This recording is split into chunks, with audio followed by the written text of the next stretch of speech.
Hello world, this is Sugarcoder. In this video I'm going to show you some of the cool snacks that I got when I went to Kyoto in Japan.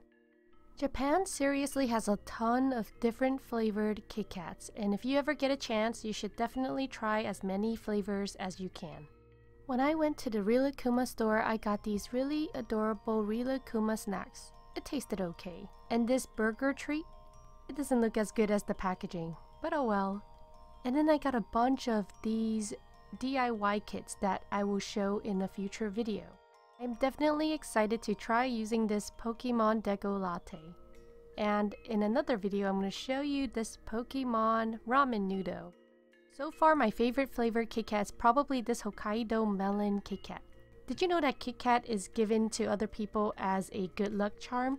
So right before you take a test, you hand it to a friend. So it's kind of like, oh, you will surely win. That is why at the back of some KitKat packagings, you see to and from.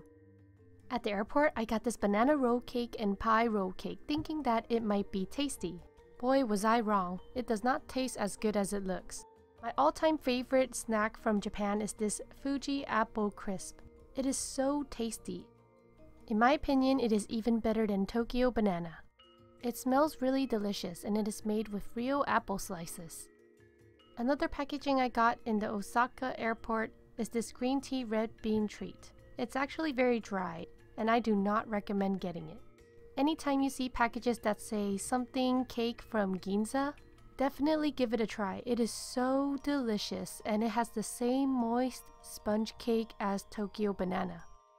So Tokyo banana is basically a sponge cake with pureed fresh bananas inside. It is so yummy and you can only get it in Japan. If you tried any of these desserts before, let me know in the comments what do you think about it. And if you haven't, which one would you like to try?